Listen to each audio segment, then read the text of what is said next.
Sucesso não ocorre por acaso. É simples, mas não é fácil. O que eu vou discutir com você hoje é a diferença que faz a diferença entre um indivíduo bem-sucedido e um indivíduo que batalha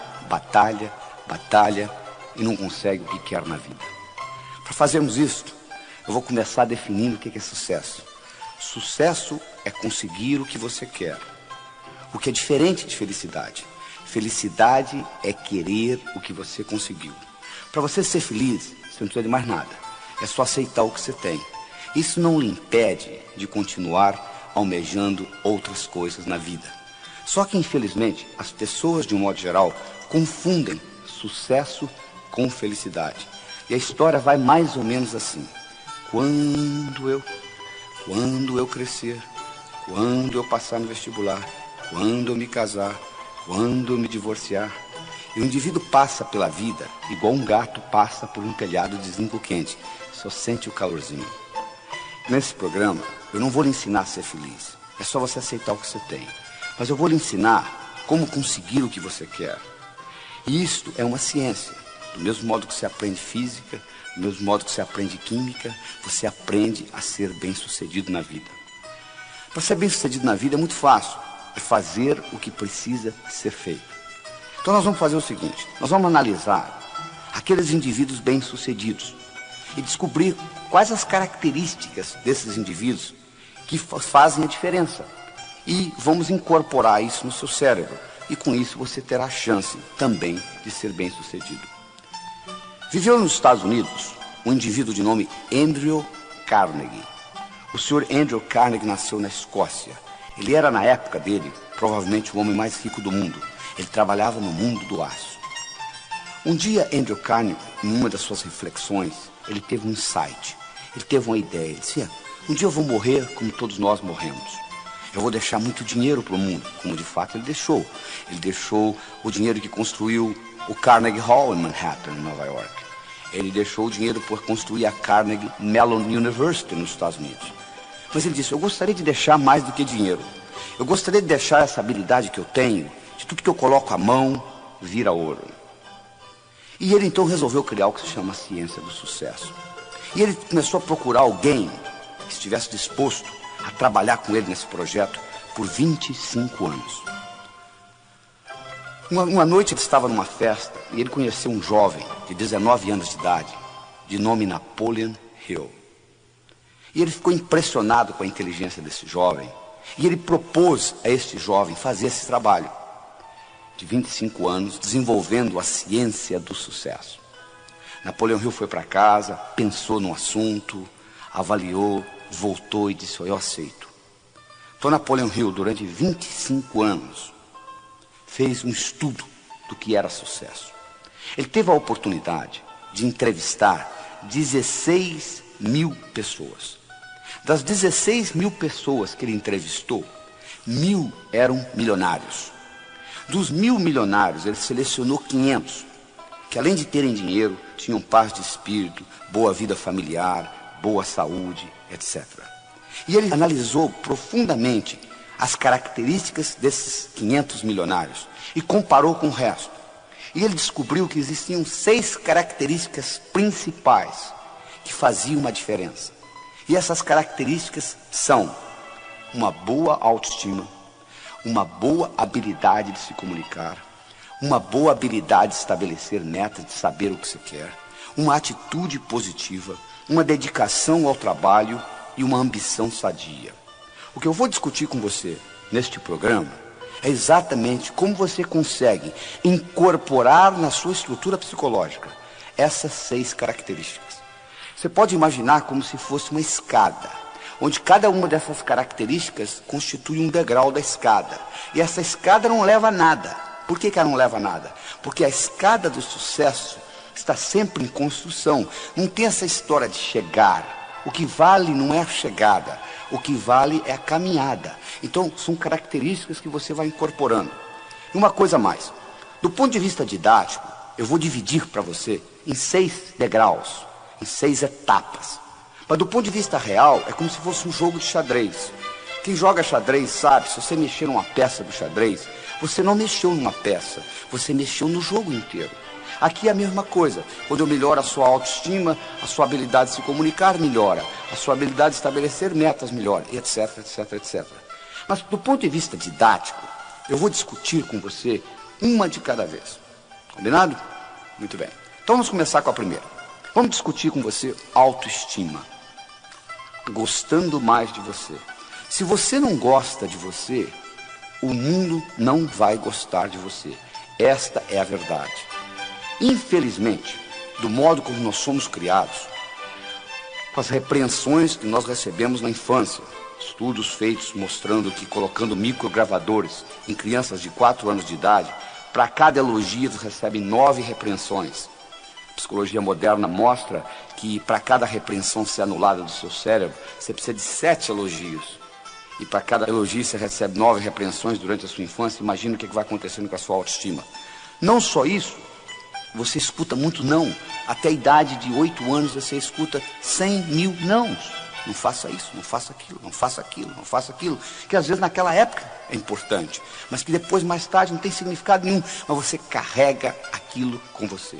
Conclusão, você chega à idade adulta com a autoestima lesada. Como você tem que continuar vivendo, o que você faz? Você arruma um mecanismo de compensação. Você cria uma máscara. Só que toda compensação traz deformação. Então você termina deformado psicologicamente de uma forma ou de outra. Então o que nós mostramos que a primeira coisa que você tem que fazer é aprender a gostar de você. Você tem que melhorar a sua autoestima. O seu desempenho nunca será maior do que a sua autoimagem. Então, à medida que você melhora a sua autoimagem, você melhora o seu desempenho, tanto pessoal quanto profissional. O bonito disso tudo é que essa autoestima, ela foi codificada no seu cérebro linguisticamente. E do mesmo modo que ela foi codificada linguisticamente, ela pode ser descodificada linguisticamente. Ou seja, você não precisa morrer com a autoestima que você tem, você pode melhorá-la. E você melhora essa autoestima entendendo como que essa autoestima é estruturada em você. O cérebro tem 10 bilhões de células, 100 trilhões de conexões nervosas. E é dividido basicamente em 2 partes, esquerda e direita. O cérebro esquerdo tem funções diferentes do cérebro direito. E existe uma estrutura que liga um hemisfério ao outro. O que acontece é que os indivíduos, de um modo geral, costumam usar muito uma parte do cérebro sem usar a outra. E se você não tiver acesso ao seu hemisfério direito, vai ficar muito difícil você recodificar a sua autoestima, porque ela está ligada ao que nós chamamos na neuroanatomia de sistema límbico. Então eu vou mostrar para você como que você entra nesse hemisfério direito e você consegue melhorar a sua autoestima. Um passarinho para voar precisa de 2 asas. Você nunca vai ver um passarinho voando com a asa só. O indivíduo, para ser bem sucedido, ele tem que aprender a trabalhar com as 2 partes do cérebro, o hemisfério esquerdo e o hemisfério direito. O hemisfério esquerdo, ele é verbal, ele é lógico, ele é matemático, ele é digital, ele é objetivo. O hemisfério direito, ele é holístico, ele é não verbal, ele é emocional, ele é global. O hemisfério esquerdo ele consegue ver a árvore, mas ele não consegue ver a floresta. O hemisfério direito ele consegue ver a floresta, mas ele não consegue ver a árvore. Então você precisa trabalhar com os 2. Enquanto você aprende a trabalhar com esses 2, que infelizmente na escola você não aprendeu, porque a educação no mundo ocidental é orientada predominantemente para o hemisfério esquerdo, então você tem pouco acesso ao hemisfério direito, e 99% do seu poder está a nível inconsciente, porque o hemisfério esquerdo é apenas a ponta do iceberg. Porque o poder, 99%, está no hemisfério direito, está a nível inconsciente. Se você não tem acesso a isso, você não tem acesso a uma grande parte do seu poder pessoal como ser humano. E além disso, você não consegue recodificar coisas que você codificou na infância. Então eu vou lhe mostrar como isso funciona e como você consegue penetrar nesse hemisfério direito e fazer uma modificação nessa estruturação. E com isso, a sua autoestima vai mudar. No momento que a sua autoestima mudar, o seu desempenho vai mudar, ou seja, você vai melhorar o seu dia a dia. e com isso a sua vida vai melhorar. Então vamos trabalhar nisso. Primeira coisa que você tem que entender é o seguinte: você, para entrar no hemisfério direito, os seus músculos têm que estar relaxados. Você não consegue entrar no hemisfério direito com a musculatura contraída. Então você tem que aprender um processo de relaxamento. Nem que seja um relaxamento de 3, 4 minutos. Mas você tem que aprender a dar uma desligada.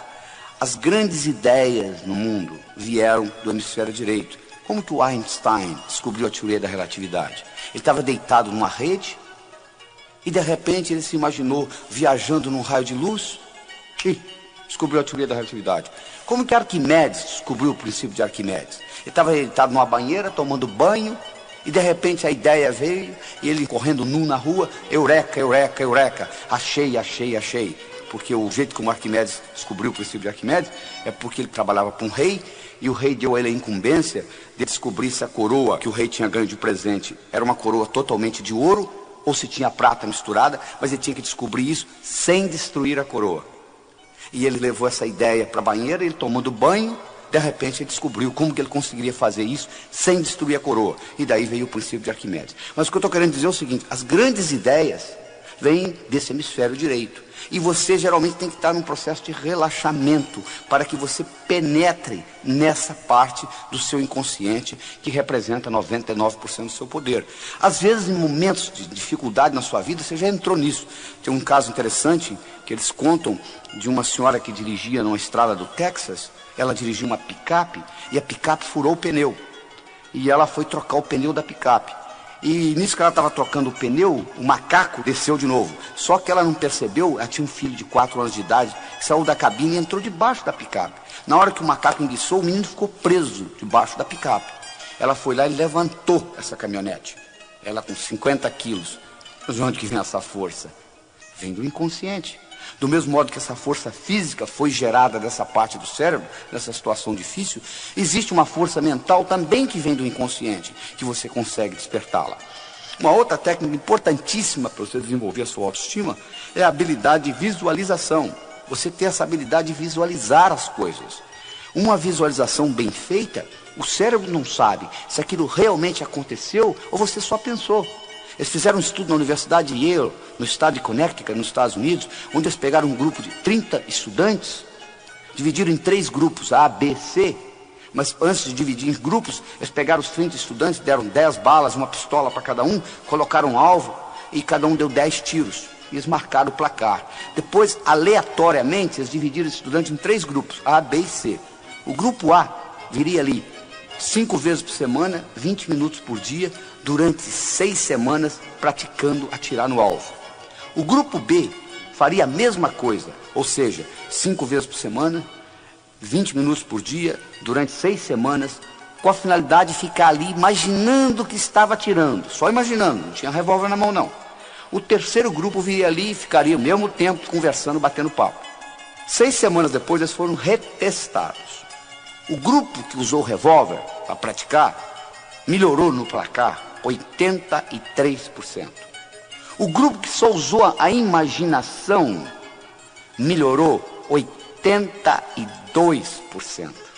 O grupo que não usou nada, nem o revólver, nem a imaginação, não melhorou absolutamente nada. Provando que o revólver era nada mais, nada menos, um instrumento para você imaginar, para você focalizar a sua mente. Olha o poder da visualização, é impressionante. E isso não é ensinado na escola. Você pode modificar muita coisa dentro de você à medida que você aprende a visualizar.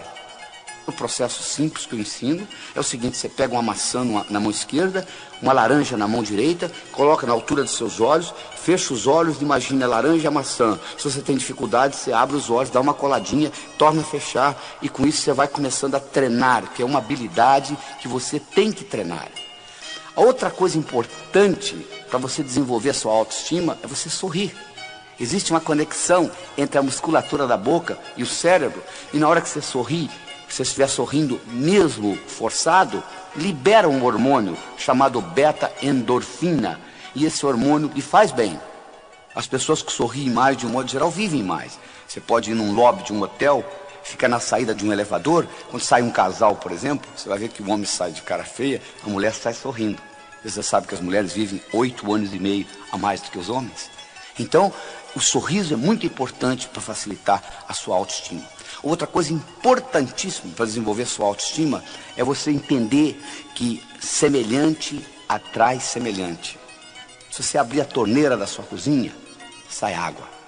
A água vai para o esgoto. O esgoto vai para o rio. O rio vai para o mar.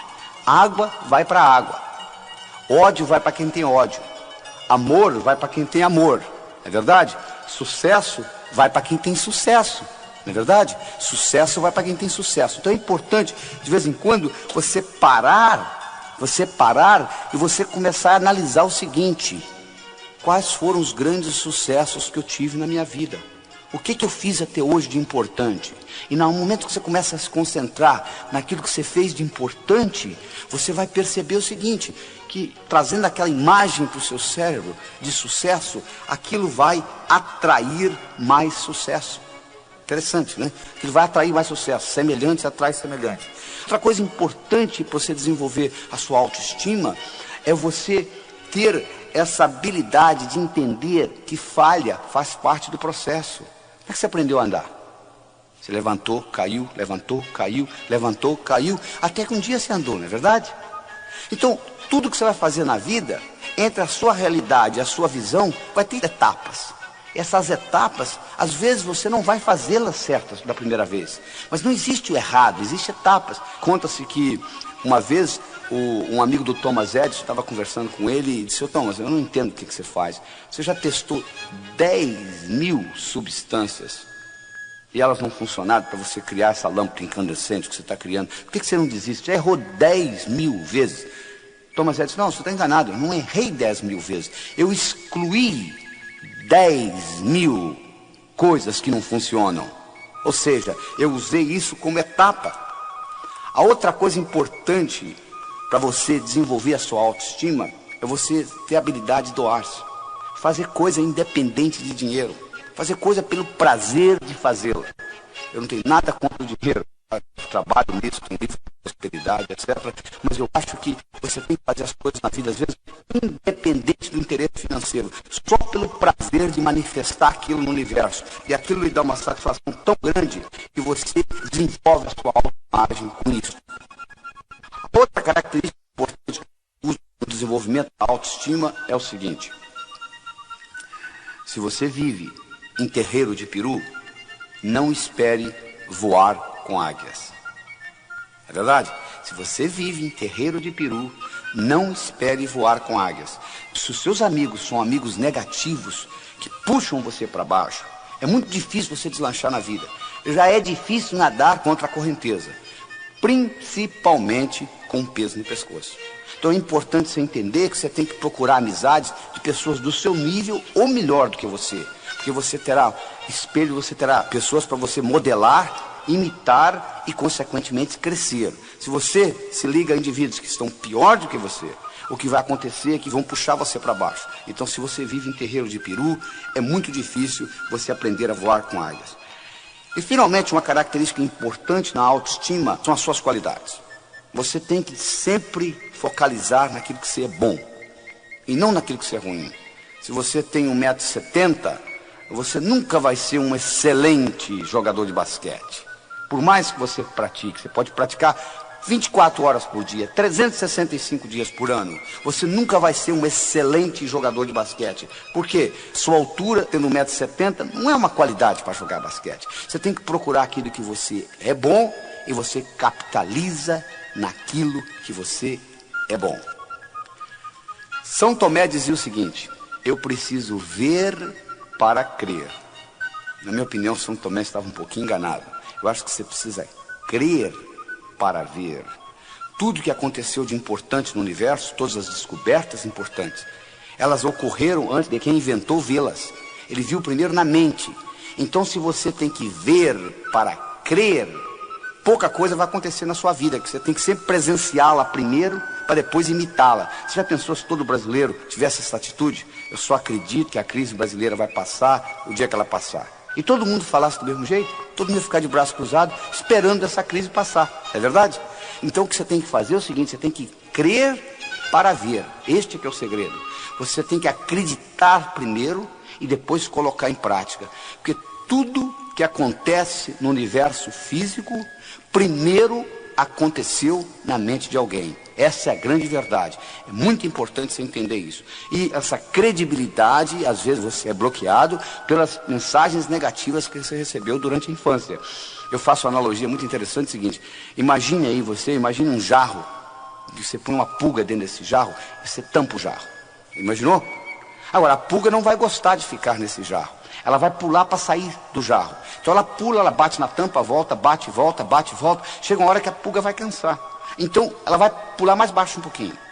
Quando a pulga começar a pular mais baixo um pouquinho, você pode ir lá e destampar a tampa do jarro, que a pulga nunca mais vai pular fora do jarro. Você não acredita?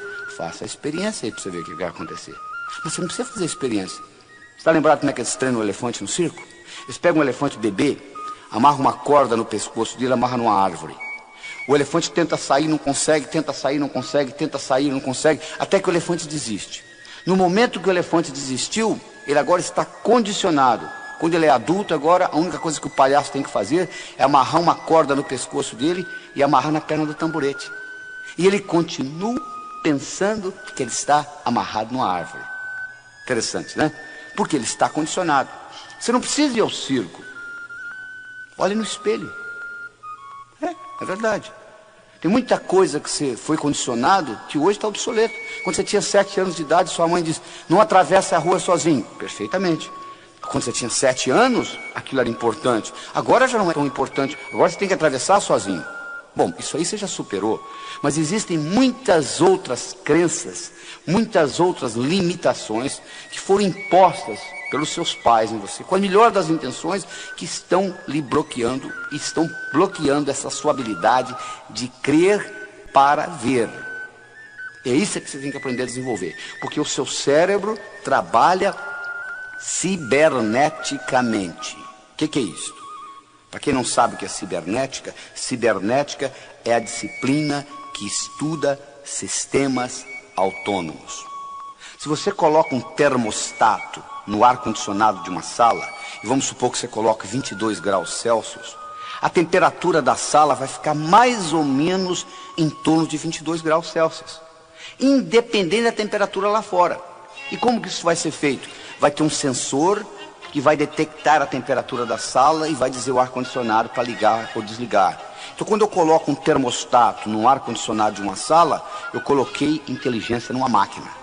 O ar-condicionado passa a pensar em ligar e desligar independente da minha interferência. O seu cérebro funciona do mesmo jeito. Você tem termostatos. Você tem um termostato para dinheiro. Você tem um termostato para saúde. Você tem um termostato para amizades. Você tem um termostato para vida profissional. Você tem um termostato para vida familiar. E você vai obter no seu dia a dia mais ou menos aquilo que você tem no seu termostato. Você quer mudar o seu dia a dia? Mude o seu termostato. Eu tenho uma história interessante do indivíduo, uma história verdadeira nos Estados Unidos. O indivíduo era um corretor de imóveis. Ele vendia imóveis. Era um brilhante, um cara de boa aparência, boa inteligência, boa educação, boa comunicação, conhecia o assunto. Mas, infelizmente, quando chegava no fim do ano, ele juntava o que ele tinha ganho, ele faturava $30 mil por ano, que nos Estados Unidos não é muita coisa. E ninguém conseguia entender. O cara tão brilhante na profissão dele. Como ele conseguia ganhar só $30 mil por ano? Um dia ele foi hipnotizado e durante a hipnose descobriu-se que quando ele tinha 7 anos de idade, o pai dele tinha falecido. E a companhia para a qual o pai trabalhava teve uma festa, uma cerimônia, onde ele e a mãe foram convidados. E nessa cerimônia, o presidente da companhia fez um discurso e homenageou o falecido pai dele, dizendo o quanto tinha sido trabalhador, honesto, dedicado. E chamou ele e a mãe ao palco e deu para eles um envelope. E a mãe abriu o envelope e dentro do envelope tinha um cheque de $30 mil, que correspondia ao seguro de vida do pai. E aquele menino com 7 anos de idade, olhando aquilo, fez a seguinte decisão: um homem honesto, trabalhador, decidido, vale $30 mil por ano. Só que ele completou por ano. Agora, na idade adulta, ele agora trabalhando, ele faturava $30 mil por ano. Trazido de volta da hipnose. E usando essa tecnologia que eu estou discutindo aqui com vocês, ele reestruturou essa crença. Ele modificou essa percepção de realidade no mês seguinte ele dobrou o que ganhava, no mês seguinte ele triplicou e assim por diante. Um ano depois, esse mesmo indivíduo faturava $1 milhão por ano, levantando a mesma hora que ele sempre levantou, indo dormir a mesma hora que ele sempre foi dormir, fazendo o que ele sabia fazer, vender imóveis. O que mudou? Nada. O que mudou foi o termostato dentro dele. Ou seja, o termostato para dinheiro mudou na vida dele. Então é como se você tivesse com letras invisíveis escritas na sua testa o quanto você vale. Está escrito aqui que você vale $10 mil na sua testa invisivelmente. O universo vai entregar $10 mil. Está escrito aqui que você merece um bom relacionamento. Você vai encontrar um bom relacionamento. Então o segredo está em você ficar certo por dentro. E aí você vai ficar certo por fora. Não tem nada errado com o universo. O universo é um lugar abundante, paradoxal, feito para todo mundo ganhar. Só que você tem que estar certo. Porque se você não estiver certo, você muda de emprego, você muda de cidade, você muda de país. Você já percebeu que quando você muda de uma empresa para outra, o outro patrão, depois de 5, 6 meses, começa a parecer igual aquele antigo? Por quê? Você levou os seus problemas com você. Porque o indivíduo diz assim, se eu pudesse mudar dessa cidade para outra, eu resolveria o meu problema. Não, você não resolveria. Você não resolveria porque quando você muda, você leva você com você. Esse aqui é o problema. Se você pudesse deixar você na outra cidade, mas você leva você com você, e os seus problemas são internos, então eles serão manifestados na outra cidade, de uma forma diferente, com faces diferentes, com ambientes diferentes, mas serão manifestados. Este é o grande problema. Então o que você tem que entender, você tem que reestruturar de dentro para fora. Essa que é a solução. A analogia que eu quero deixar para você nessa autoestima é a seguinte: imagine um jarro com bolas de várias cores dentro desse jarro. Imaginou? Imagine que tem vermelha, verde, amarela, e as amarelinhas são os problemas que você carrega com você na vida, as codificações negativas de infância, etc. Você tem 2 modos de você eliminar essas amarelinhas de dentro desse jarro. Uma delas, você vai lá e tira uma por uma das amarelinhas. Você pode fazer isso na psicoterapia, etc. A outra é você começar a colocar bolas vermelhas, verdes, bolas de outras cores dentro desse jarro, sob pressão, e automaticamente as amarelinhas serão eliminadas. Isso é um jeito de fazê-lo. Então começa a fazer planos, começa a estudar o que você quer fazer diferente, começa a valorizar mais o seu trabalho, valorizar mais a sua autoimagem, e com isso você vai notar que à medida que a sua autoimagem melhora, o seu desempenho melhora. Então esta é a primeira das 6 características importantes. Comunicação. Comunicação é fundamental em você conseguir o que você quer. Qual o valor de uma moeda de ouro no fundo do Oceano Atlântico, onde ninguém consegue chegar lá? Vale nada, não é verdade? O que adianta você ter conhecimento na sua cabeça se você não consegue se expressar? Não resolve absolutamente nada.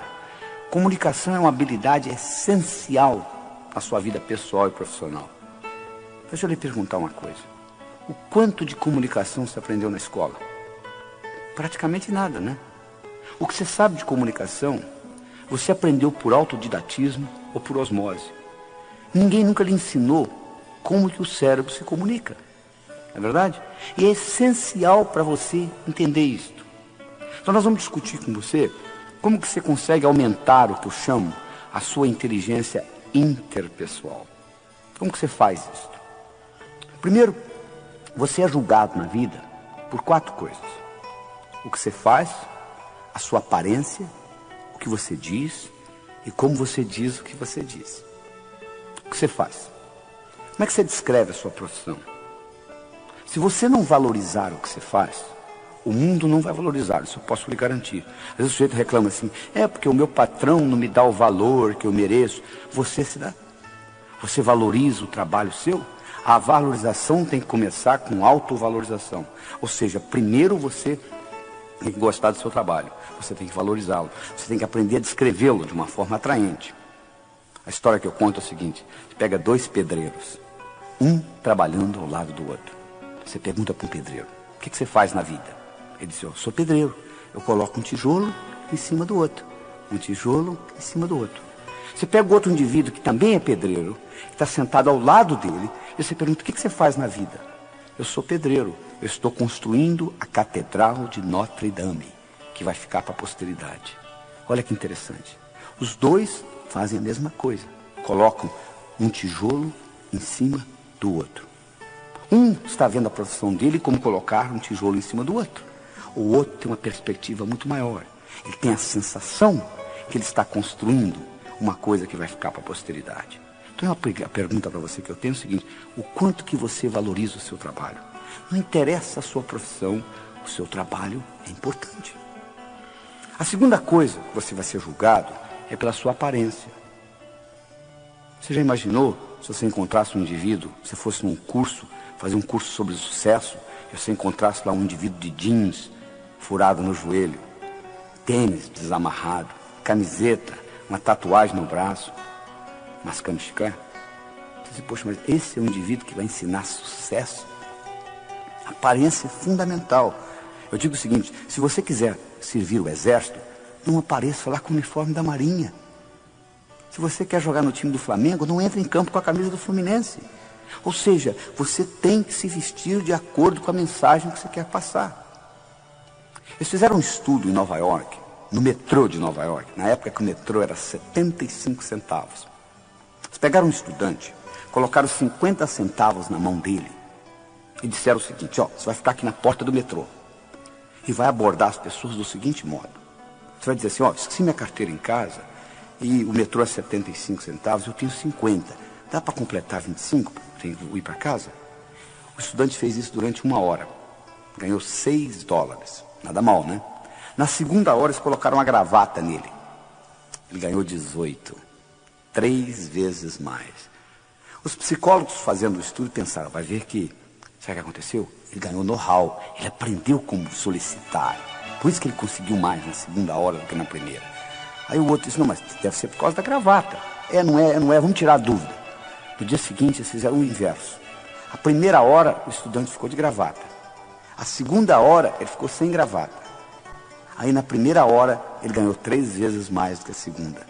Além disso, não só ele ganhou mais, teve gente que deu dinheiro para ele para comprar o jornal, sem ele pedir. Olha que interessante. Isso é só para mostrar o valor da aparência. Por exemplo, nos Estados Unidos, mais do que no Brasil, o valor de você estar de gravata é importantíssimo. Então, se você quer servir exército, não apareça lá com o uniforme da Marinha. É importante você cuidar da sua aparência. Então, a primeira coisa que é importante é você saber descrever bem o que você faz.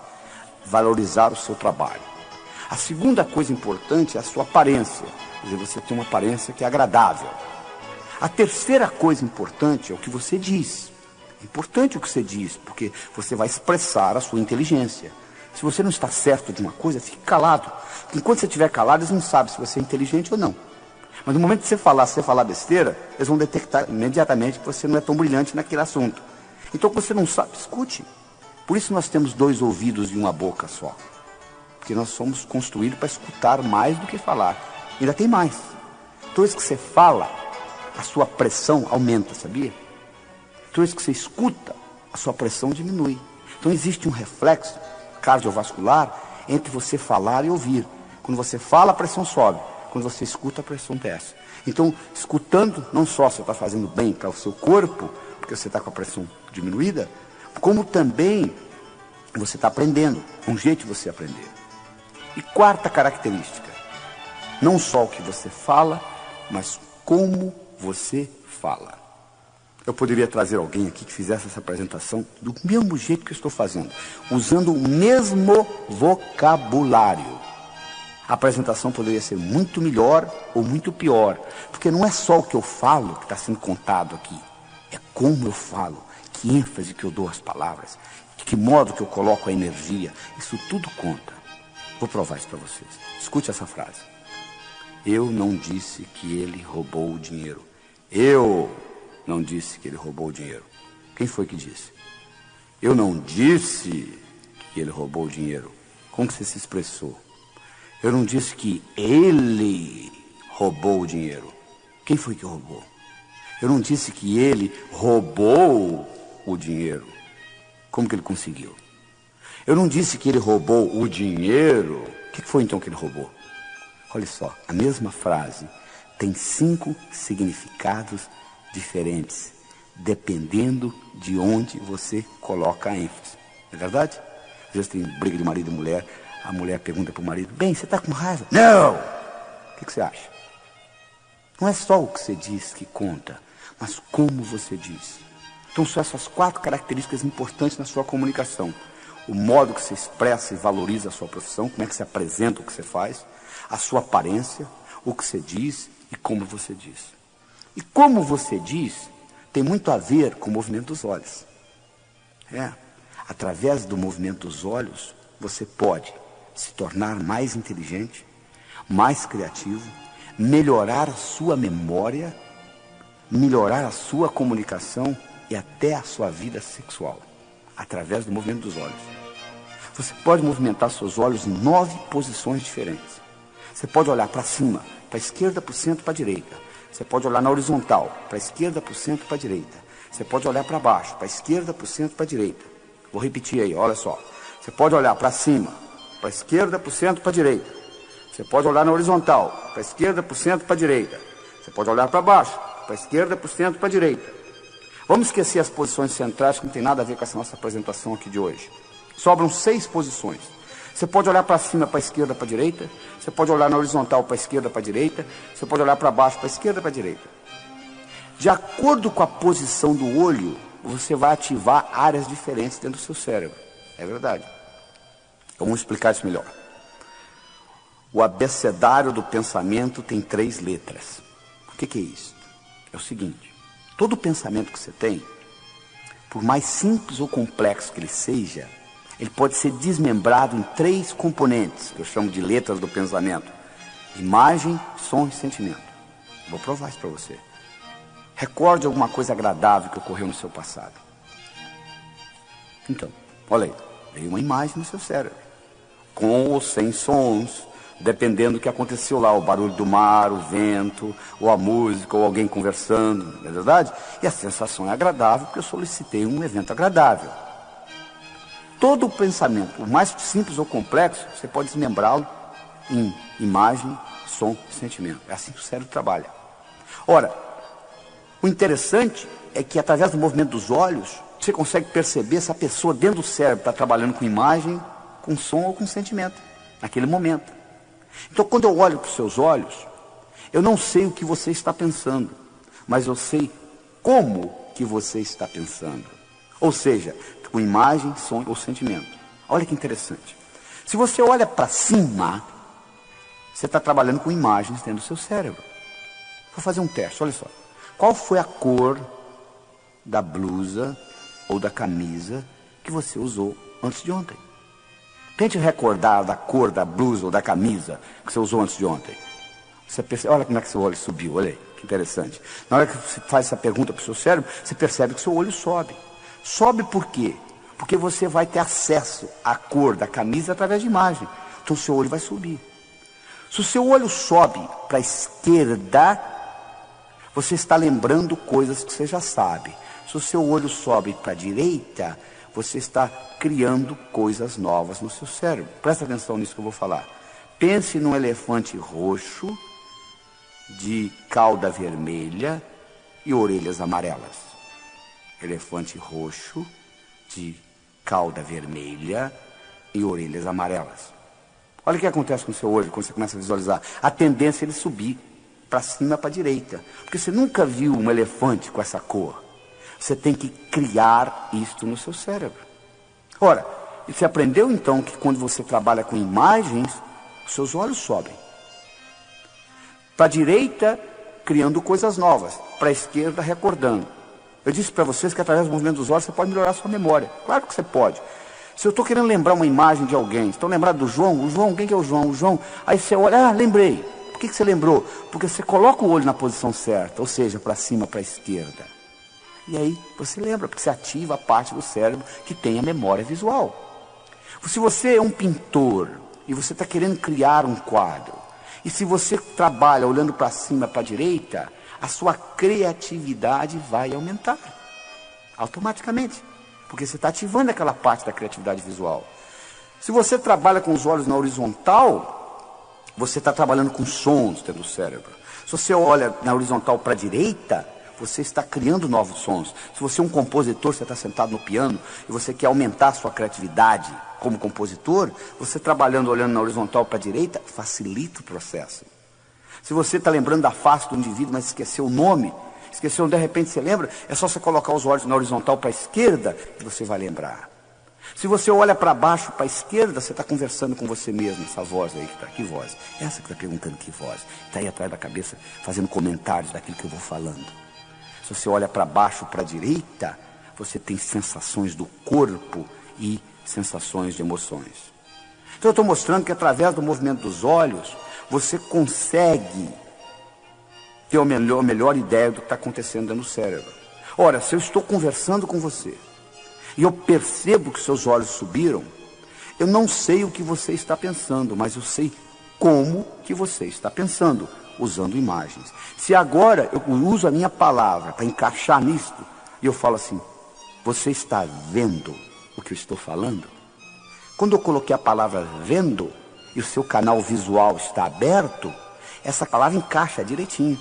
É a mesma coisa que está entrando raios de televisão onde você está, mas você não está conseguindo captá-los porque você não está com o receptor ligado. No momento que você ligar naquele canal, você pega. Ora, se eu encontrei o canal aberto e eu solto a palavra vendo, isso tem um impacto no seu cérebro muito maior que se eu tivesse soltado uma palavra auditiva. E a partir daí, eu começo a me tornar um melhor comunicador.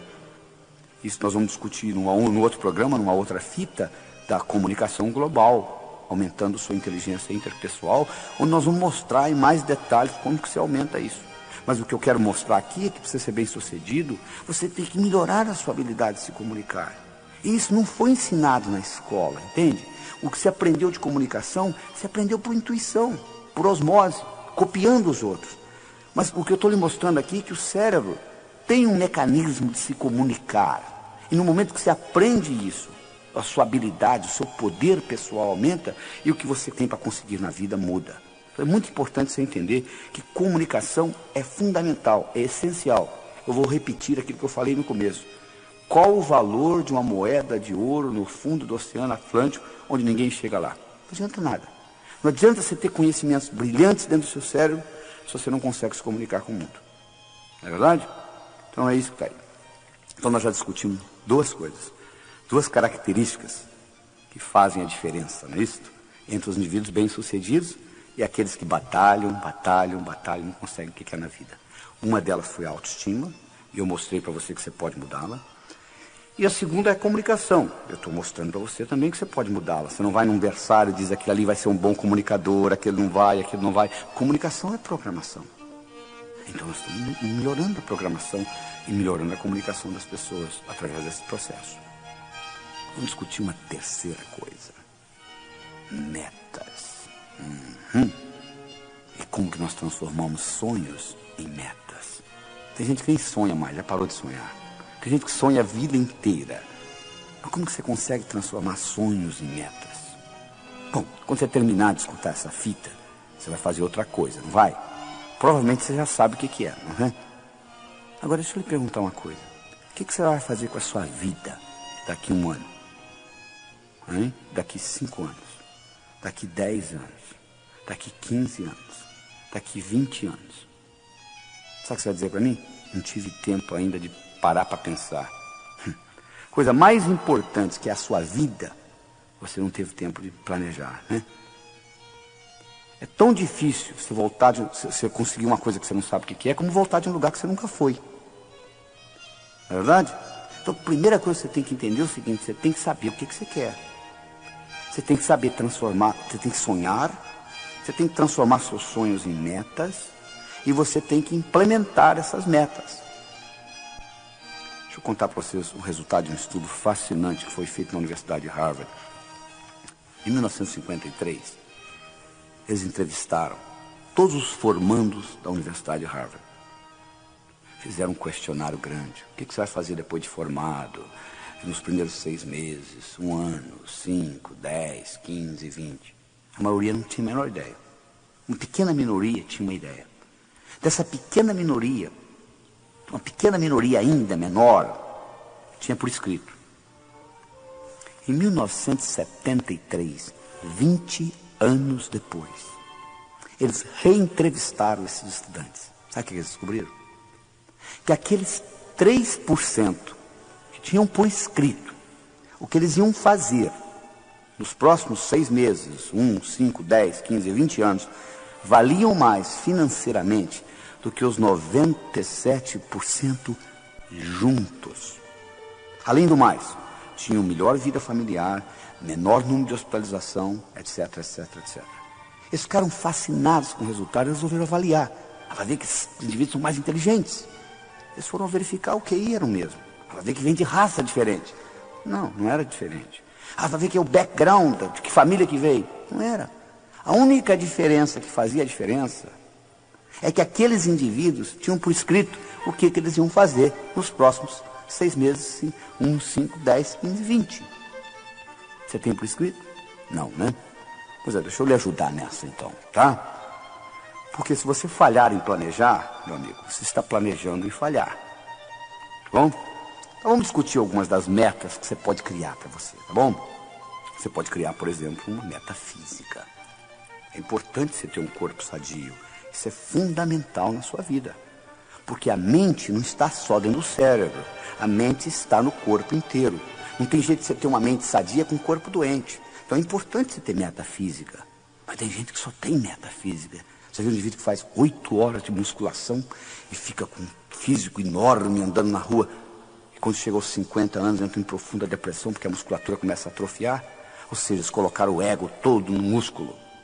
É importante você ter um corpo sadio, mas você não pode colocar todos os seus ovos na mesma cesta, porque alguém vem, carrega a cesta e leva. Então, é importante você ter meta física, claro que é, mas não é só meta física, você tem que concentrar. É importante você ter meta financeira? Claro, nós vivemos num mundo material. Dinheiro só não é importante para quem não precisa. Porque você precisando, ele é importante. É importante você ter dinheiro, porque aí você vai se preocupar com coisas mais importantes na vida. Mas enquanto você não tiver dinheiro, dinheiro vai ser uma coisa importante para você. É importante você ter meta financeira. Mas você já percebeu que tem gente que só tem meta financeira? É capaz de matar os outros para ganhar dinheiro? Então, é um desequilíbrio. A terceira coisa importante é ter gente que só tem meta espiritual. É importante você ter meta espiritual? Claro que é. Nós vivemos num mundo material. Eu tenho pessoas que vêm aos meus cursos assim, doutor Laí, o senhor ensina viagem astral? Fala, meu amigo, você não aprendeu ainda a viver aqui, como é que você quer viajar? Primeiro aprenda a viver o que você vem fazer aqui. Depois da sua morte, você vai viajar astralmente, 24 horas por dia, tempo integral, poxa. Aprenda primeiro a viver o dia a dia. Aprenda a respeitar os outros. Aprenda a ter seu esquema. Aprenda a produzir. Aprenda a fazer as coisas com excelência, para você não ficar repetindo nada. Primeiro você aprende isto, depois você vai pensar em viajar astralmente. Porque você veio aqui para viver uma vida material também. Você não pode só ficar com metas espirituais. Tem gente que só tem meta social. Qual é a próxima festa que eu vou? Qual é a próxima festa? Qual é a próxima festa? É importante você ter uma vida social, mas se você fica só nisso que está aí, fica muito difícil. É importante você ter uma vida profissional, uma meta profissional. Fundamental. Mas se você só tem meta profissional, você infarta aos 40, não sabe por quê. Os seus filhos crescem, você nem tem oportunidade de brincar com eles. Então você tem que equilibrar tudo isso. É importante você ter uma meta familiar. Nossos filhos são muito importantes. Tão importantes quanto a gente. Nem mais, nem menos. Importante você entender isso. Nos Estados Unidos existe uma síndrome chamada síndrome do ninho vazio. O que é isso? É a mãe de família que se dedica a vida inteira aos filhos. Faz mais nada, só se dedicando aos filhos. Os filhos crescem, vão embora como nós fomos, e elas entram em profunda depressão. Por quê? Colocaram todos os ovos numa mesma cesta. A cesta foi embora. É importante você ter uma meta familiar? Mas faça outras coisas além de cuidar de filhos. Porque os filhos vão crescer, vão embora. E você vai ficar. Então é importante que você tenha outras atividades, outros interesses na vida. Fundamental que você entenda isso. Fundamental. A outra meta que você tem que equilibrar é a meta mental. Tem gente que eu conheço que conhece a enciclopédia britânica de capa a capa. Você pergunta, você fez alguma coisa com esse conhecimento? Por enquanto nada. O que adianta então? Sir Francis Bacon dizia, conhecimento é poder. Na minha opinião, ele estava enganado. Conhecimento é poder em potencial. Conhecimento só se torna poder quando passa do campo do pensar para o campo do agir. É importante você ter meta mental? É. Mas só planejar não adianta. Você tem que colocar em prática. E para colocar em prática, um dos grandes segredos é o seguinte: como que eu transformo um sonho numa meta? Você, para transformar um sonho numa meta, a primeira coisa que você tem que fazer é colocar uma data. Tudo aquilo que você coloca na categoria de algum dia não vai acontecer. Aquele livro que você comprou há 4 anos atrás, que está lá na sua prateleira empoeirado, você diz assim: algum dia eu vou lê-lo. Já percebeu que você nunca achou tempo para lê-lo? Por quê? Você colocou na categoria de algum dia. O seu cérebro diz: tá bom, o dia que algum dia chegar, a gente lê. A gente vai ler. Mas acontece que não existe algum dia no calendário. Você quer que uma coisa ocorra na sua vida? Coloca uma data. Coloca uma data, porque na hora que você falasse assim: até o fim da semana que vem eu vou ler esse livro, o seu cérebro acharia tempo para ler o livro. Como você colocou na categoria de algum dia, não vai acontecer. Tem gente que diz assim: pois é, algum dia eu vou abrir a minha própria empresa. Coloque uma data. Coloque uma data nisto. Eu me lembro, em 1980, eu era diretor executivo da Ciba Geigy nos Estados Unidos. Em 1989, eu resolvi sair da companhia. Eu decidi que eu ia sair da companhia no dia 31 de dezembro de 1989. Dia 6 de julho, que era dia do meu aniversário, de 89, eu declarei internacionalmente para todas as companhias que eu viajava no mundo inteiro pela Ciba Geigy, eu declarei o seguinte: no dia 31 de dezembro eu estarei saindo da companhia. E espalhei para todo mundo, para não ter jeito. Quando chegou o dia 31 de dezembro eu não tinha escolha, eu tinha que sair mesmo, porque senão minha moral ia ficar muito baixa, porque eu tinha falado para todo mundo que eu ia sair. Eu determinei uma data, saí no dia 31 e criei minha própria companhia. Se eu tivesse dito: algum dia eu vou sair da companhia, eu estaria até hoje trabalhando para eles. Então é importante você aprender a transformar os seus sonhos em metas. Deixa eu lhe dar outras características importantes com relação a metas. Primeiro, meu amigo, a meta tem que ser sua. Por que você está estudando medicina? Porque o papai gosta.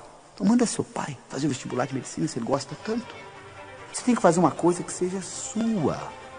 Entende? Você goste. A segunda coisa, você tem que estar comprometido, não é envolvido não, é comprometido. As pessoas chegam para mim e dizem assim: como é que faz para ter sucesso como o senhor tem? Eu falo: sucesso é muito fácil, é só fazer o que precisa ser feito. É que as pessoas não estão dispostas a fazer o que precisa ser feito. Aí não acontece nada. Nada ocorre na sua vida sem a sua participação. É muito fácil ser bem sucedido na vida, é só fazer o que precisa ser feito. Você tem que estar comprometido. Existe uma grande diferença entre comprometimento e envolvimento.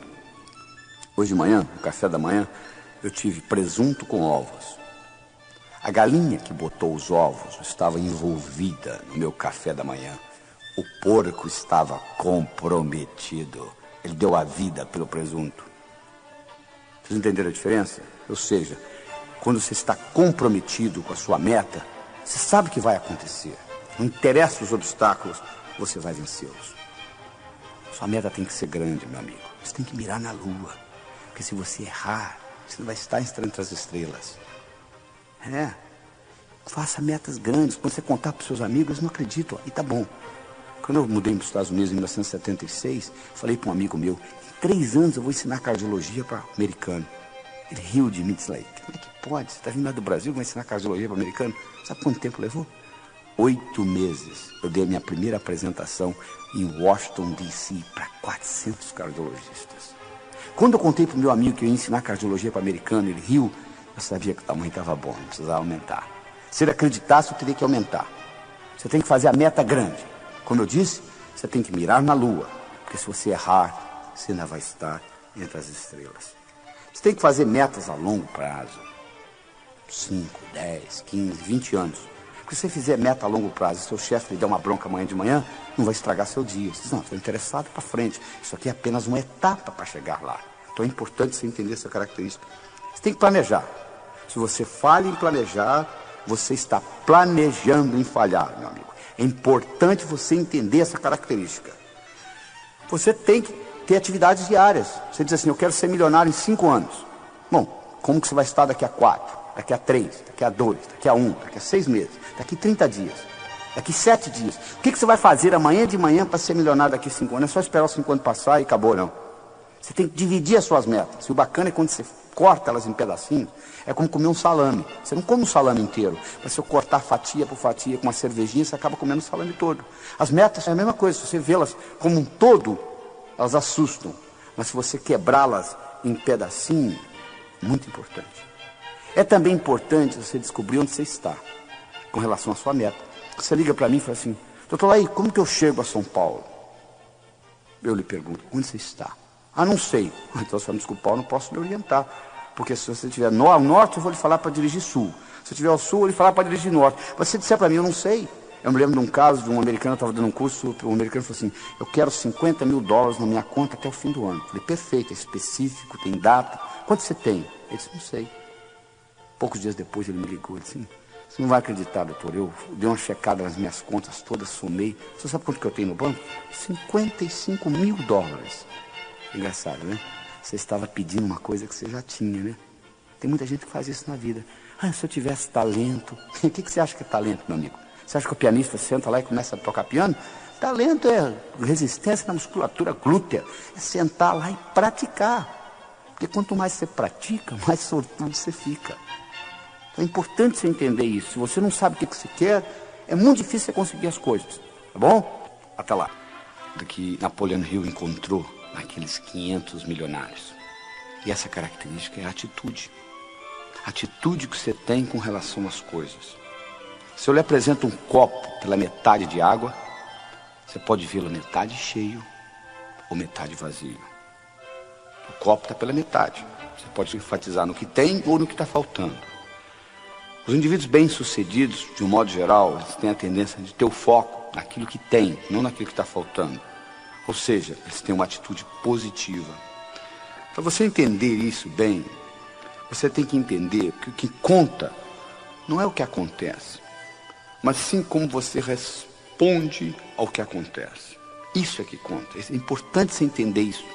Deixa eu dar um exemplo pessoal meu para você entender melhor. Meu pai faleceu quando eu tinha 16 anos de idade. Ele faleceu no dia 12 de abril.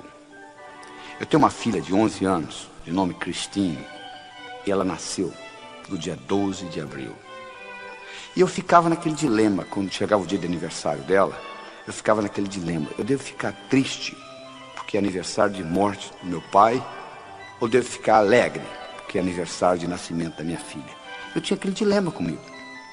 Um dia eu voltando do cinema com a mãe dela, e ela me perguntou, quando foi? Que mês que seu pai faleceu? Eu falei, abril. Que dia? 12. Ela falou, não é interessante? O seu pai faleceu no mesmo dia que a Cristina nasceu? Você nunca tinha falado isso? Eu falei, é. Foi interessante. Você perdeu uma pessoa que você gostava tanto e Deus lhe entregou de volta uma pessoa que você ama tanto. Na mesma data, 12 de abril. Pão! Alguma coisa aconteceu no meu cérebro. A data não mudou. Meu pai continuou falecendo no dia 12 de abril, minha filha continuou nascendo no dia 12 de abril. Mas o modo como eu passei a interpretar o aniversário dela mudou totalmente. Então o que conta na sua vida não é o que acontece, mas sim como você responde ao que acontece. E para você entender isso melhor, eu vou introduzir uma nova palavra no seu vocabulário. É a palavra paradigma. O que é paradigma? Paradigma é o modo como nós percebemos o mundo. É a água para o peixe. O paradigma nos explica que nós estamos dentro de uma borda e como nós somos bem-sucedidos nesses limites. Vou dar um exemplo. Se você é do sexo masculino e você vai numa piscina um domingo de manhã e tira a sua camisa, não tem nada demais você mostrar o mamilo, porque você é do sexo masculino. Mas uma pessoa do sexo feminino e você vai numa piscina no domingo de manhã, você tira o sutiã e fica topless, vai ser um absurdo. Como que pode? Mas qual o problema? Por que o mamilo masculino pode ser mostrado e o mamilo feminino não pode? Se você vai na floresta amazônica, uma índia daquela está com o mamilo de fora, nem sabe o que é isso. É o paradigma. Nesse paradigma que nós vivemos, o mamilo feminino é para ser guardado. E o mamilo masculino pode ser mostrado na piscina. Isso é puramente um paradigma. Eu me lembro quando eu trabalhava no hospital de Methodist, em Houston, Eu atendi uma princesa da Arábia Saudita, ela tinha uma cardiopatia congênita, eu fui médico dela por várias semanas, e durante todas essas semanas, ela não me permitiu ver o rosto dela. Ela ficava com o rosto tampado. Por quê? Lá no país dela, o paradigma é cobrir a face. Isso é que é importante, porque era o paradigma, então ela não mostrava. Então você tem que entender o seguinte, que você vive por normas, regras, atitudes, e que essas normas, essas regras podem ser mudadas. E no momento que você muda o paradigma, você muda o significado da coisa. E outras coisas acontecem. Se você pegar um peixe que nunca saiu da água, o peixe, ele não sabe que tem água. Ele não sabe o que é não ser água. Porque ele sempre viveu na água. Então um peixe na água que nunca saiu da água não sabe que ele tem água. Ele vive na água, então faz parte dele. Nós vivemos em paradigmas. Se você vai, por exemplo, no Alasca, um esquimó visitando o outro, na primeira noite, ele oferece a mulher dele para o amigo que vem visitá-lo, para o anfitrião. Você vai na Arábia Saudita, uma mulher casada não pode olhar para o olho de outro homem, porque é adultério. Onde está certo? No Alasca ou na Arábia Saudita? Depende do paradigma. O que não dá certo é você sair do Alasca e querer usar esse paradigma na Arábia Saudita. Eles vão lhe cortar a mão e outras coisas. Então, o importante é você entender que você vive a sua vida em paradigmas. E quando um novo paradigma é apresentado, uma nova ideia é apresentada, ela primeiro aparece como ridícula. Isso é besteira, isso é coisa de louco. Você imaginou, por exemplo, quando a máquina de escrever apareceu? A secretária que era boa para escrever rapidamente, fazia taquigrafia, ela dizia para o patrão, mas que besteira, olha aí, para que máquina, olha como que eu faço isso rápido. Bom, a máquina foi evoluindo, passou na frente dela. Quando o Henry Ford lançou nos Estados Unidos o modelo T, aquele carrinho pretinho, os indivíduos que tinham carruagens, eles olhavam aquilo e diziam, não sei porque esse pessoal compra esses carros, olha aí, olha que coisa, a velocidade que isso anda aqui, eu na minha carruagem, eu ando muito mais rápido. Ora, no começo era assim, à medida que o tempo foi passando, a velocidade do carro foi aumentando, e chegou a um ponto que não dava mais. É verdade? Pois é, então isso é uma mudança de paradigma. Você tem que levar isso em consideração. Um indivíduo de nome Thomas Kuhn, K-U-H-N. Dr. Kuhn foi professor da Universidade de Harvard. E ele fez um estudo dos últimos 400 anos de ciência. E ele mostrou uma coisa fascinante. Ele mostrou que os próprios cientistas vivem em paradigmas. Que quando um cientista descobre um dado que não encaixa no paradigma dele, das duas uma, ou ele é incapaz de perceber o dado, ou ele manipula até encaixar no paradigma dele. Então ciência é nada mais, nada menos do que uma expressão de paradigmas. O Albert Einstein, ele nunca usou a palavra paradigma. Ele tem uma frase famosa que diz o seguinte: os problemas importantes não podem ser resolvidos no mesmo nível de pensamento que eles foram criados. Olha que interessante. Os problemas importantes não podem ser resolvidos no mesmo nível de pensamento que eles foram criados. Ou seja, exige uma mudança de paradigma para que isso ocorra.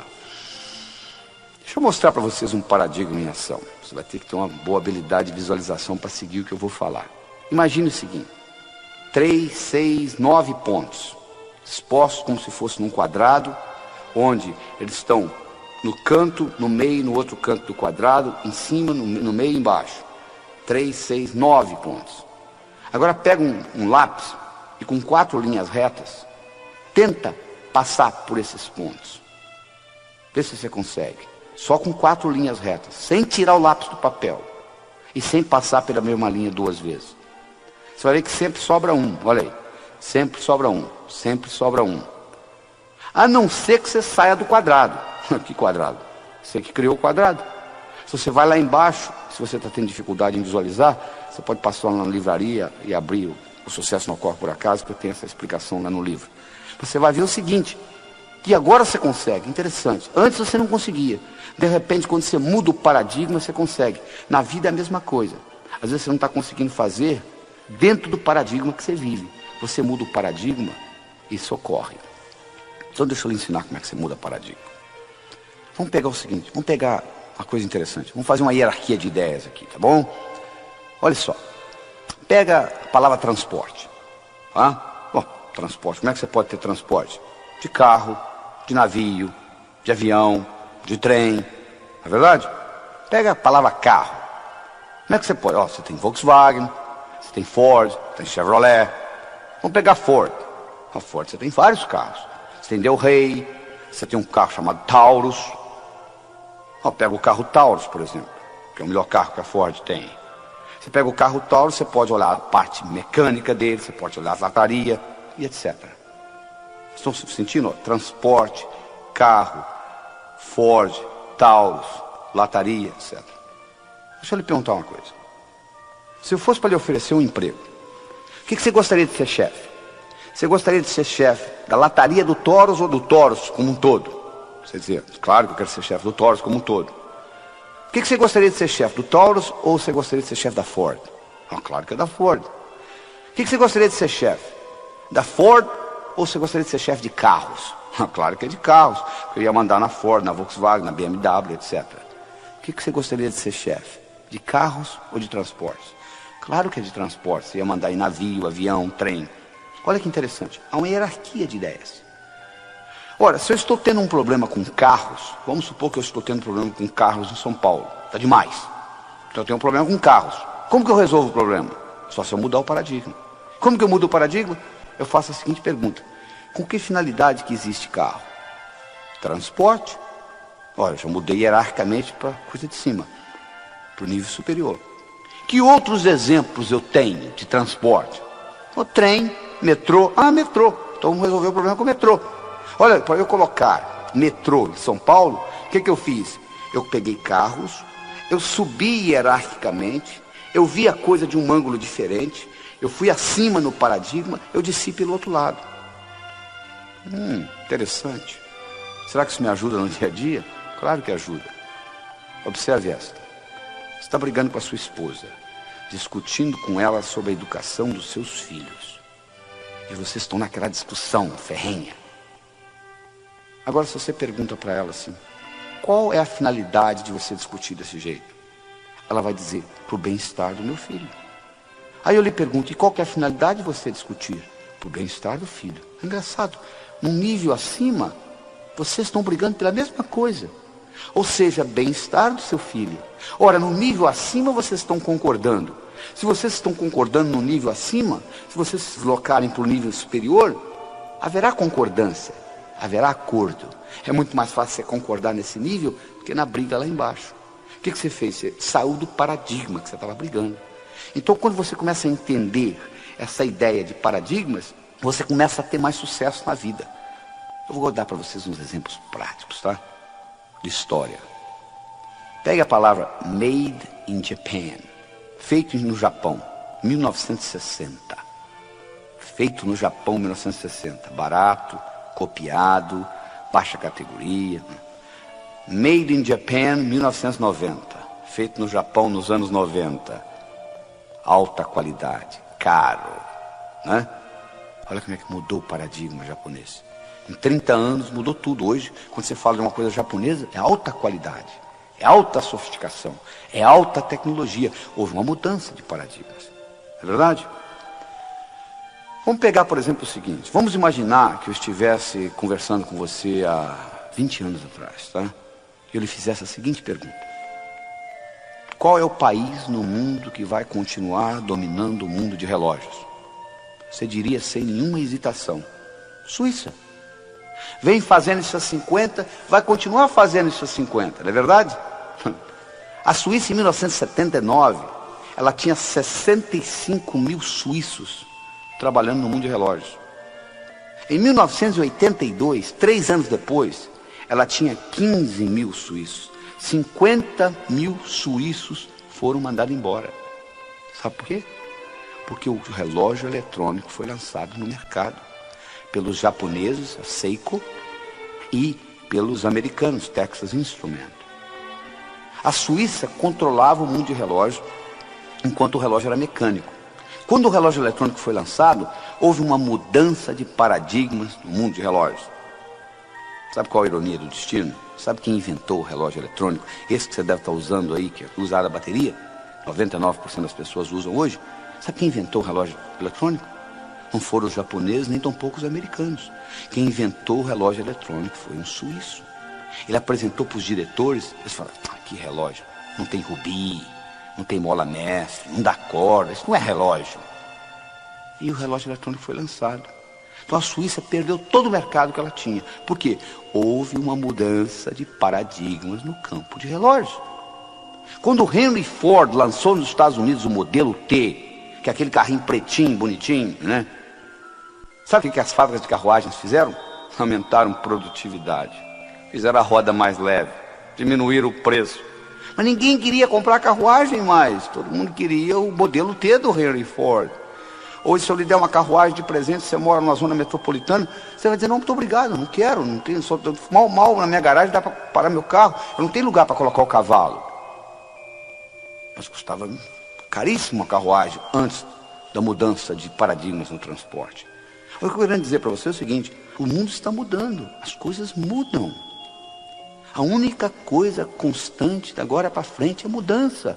E você tem que acompanhar esse processo de mudança. Você tem que entender o seguinte, presta bem atenção no que eu vou falar. Sucesso no passado não garante sucesso no futuro. As fábricas de carruagem faturavam horrores, até que foi lançado o modelo T. Não interessa, só porque você faturou no passado, você vai continuar faturando no futuro. Houve uma mudança de paradigma. E você, para mudar a sua atitude com relação ao seu trabalho, com relação à sua vida pessoal, você tem que mudar, porque se mudar a regra do jogo, muda tudo. Vou dar mais um exemplo para vocês interessante. Um indivíduo que ganhou o Prêmio Nobel de Economia, o nome dele é Herbert Simon. O Herbert Simon fez uma coisa fascinante. Ele fez o seguinte, ele pegou 2 tabuleiros de xadrez, colocou uma separação entre os dois. De um lado, ele montou um jogo de xadrez em progresso. Do outro lado, ele colocou um mestre em xadrez. E ele explicou a regra do jogo, o seguinte, eu vou levantar essa separação e você vai ter 30 segundos para dar uma olhada no jogo. E você vai reproduzir do seu lado esse jogo.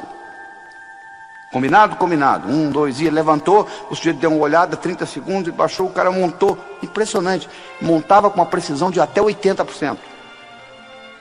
Eles pegaram indivíduos que sabiam mexer com as peças, mas não eram grandes jogadores de xadrez. Fizeram o mesmo estudo. Colocaram o indivíduo lá de lado e disse, vou levantar 30 segundos, dá uma olhada, reproduza no seu tabuleiro. Reproduzi-lo. Precisão, 30%. Quase que aleatório. Aí eles bolaram o seguinte, vamos fazer o seguinte, vamos criar um tabuleiro onde não tem um jogo de xadrez em progresso. Aleatoriamente, pelo computador, nós vamos colocar as peças, ou seja, vão ter 2 bispos na mesma diagonal, etc., que contradiz a regra do xadrez. Chamaram o mestre de xadrez de novo, colocaram de lá, 1, 2 e levantaram, fecharam. Chamaram o indivíduo que estava começando a jogar xadrez. Sabe quem ganhou dessa vez? O principiante. Por quê? Porque no momento que levantou a separação, o mestre de xadrez, sabe o que ele fazia? Ele começou, mas como é que pode 2 bispos na mesma diagonal? Quer dizer, ele se distraía com a história, todo aquele know-how que ele tinha do jogo de xadrez desapareceu, porque mudou a regra do jogo. Na sua vida, meu amigo, a regra do jogo está mudando toda hora. Se você é fixo, se você não tem jogo de cintura, se você não sabe se adaptar à mudança de mercado, à mudança de paradigma, você vai dançar, não tem jeito, você não vai conseguir ser bem sucedido. É importante que você entenda o seguinte, agora para frente a única coisa constante é a mudança. Só para você ter uma ideia, o volume de informação no mundo dobra a cada 4 anos. A partir do ano 2000 vai dobrar a cada 20 meses. Então, o acúmulo é muito grande, a mudança é muito grande. A única coisa que você tem que ter é essa flexibilidade no aprender. A única vantagem que você tem hoje, com relação ao seu competidor, é a habilidade de aprender mais rápido. Não sobrou mais nada. É a sua habilidade de aprender mais rápido. E para fazer isso, você tem que entender esse aspecto de paradigma. Você tem que entender que o verdadeiro ato de descoberta consiste não em achar novas terras, mas vê-las com novos olhos. Isso é que você tem que entender. Você tem que entender que onde houver mudança de paradigma, há um aumento de possibilidades. Houve uma época que o paradigma era de que o mundo era chato, não é verdade? Até que Nicolau Copérnico veio e disse, não, o mundo não é chato, o mundo é redondo, ele provou isso matematicamente. Mas quando o mundo era chato, a possibilidade de uma viagem de volta ao mundo seria impossível. Como você vai fazer uma viagem de volta ao mundo, mundo chato? Quando o conceito mudou para o mundo redondo, a viagem de volta ao mundo, que era uma coisa impossível, passou a ser possível. Exatamente na sua vida, igualzinho. O que hoje é impossível na sua vida é impossível por causa do paradigma que você vive. Então deixa eu lhe dar uma pergunta que você vai levar para casa e vai guardar com você, que é uma das perguntas mais importantes que eu acho. É o seguinte: escreva ela num papel e coloca perto do espelho do banheiro. Quando você vai escovar dente de manhã, você olha para ela. A pergunta é a seguinte: o que hoje é impossível na minha vida, mas que se fosse possível, mudaria fundamentalmente o modo como eu vivo? Vou repetir.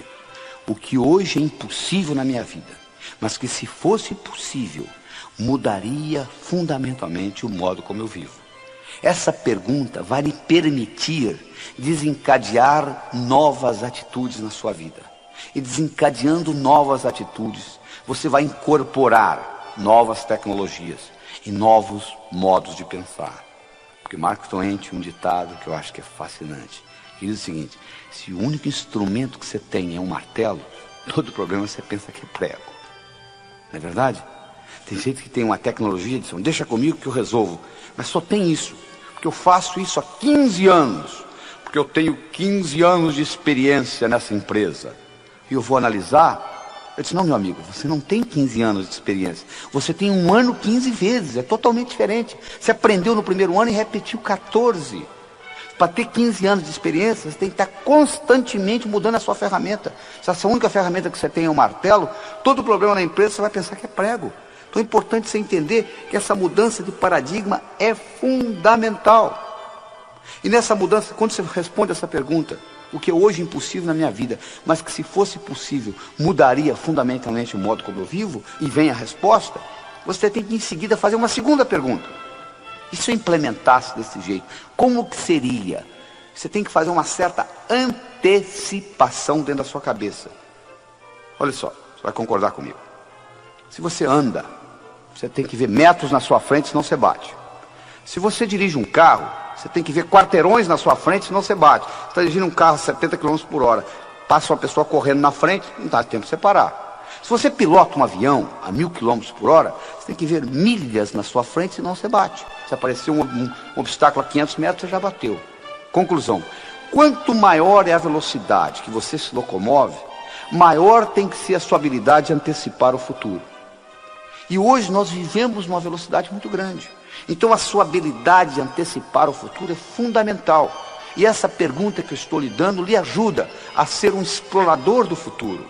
Você começa a explorar o que vai vir para frente. O que hoje é impossível na minha vida, mas que se fosse possível, mudaria fundamentalmente o modo como eu vivo. E respondida essa pergunta, você faz a segunda: e se? E você tem que estar disposto a constantemente se achar obsoleto. Porque toda mudança requer que você aprenda de novo. Quando os suíços descobriram que o relógio eletrônico estava entrando no mercado, sabe o que eles fizeram? Um relógio Patek Philippe, antes do relógio eletrônico, tinha uma precisão de 1/30 de segundo. Sabe qual a precisão de um relógio eletrônico, desses baratinhos que você compra na feira por $5? É 1/30.000 de um segundo. Sabe o que os suíços fizeram quando os relógios eletrônicos foram lançados? Eles aumentaram a precisão de 1/30 para 1/60 de segundo. O que é 1/60 comparado com 1/30.000? Se o único instrumento que você tem é um martelo, todo problema você pensa que é prego. Eles acharam que iam resolver mecanicamente. Não resolveram. Finalmente eles descobriram que não dava jeito. Eles tiveram que entrar no mercado eletrônico. Quando os suíços decidiram entrar no mercado eletrônico, eles tiveram que voltar a estaca zero. Toda vez que você muda um paradigma, você tem que voltar a estaca zero. Eles tiveram que aprender eletrônica com os japoneses e os americanos. Então, todas as vezes que você faz uma mudança de paradigma, você tem que voltar à estaca zero. Você tem que admitir que você é obsoleto naquilo. É importante você entender isso. O único jeito de você crescer, você diz: eu estou obsoleto nisso, deixa eu aprender com quem sabe. Mas tem gente que é arrogante. A arrogância é cegueira cognitiva.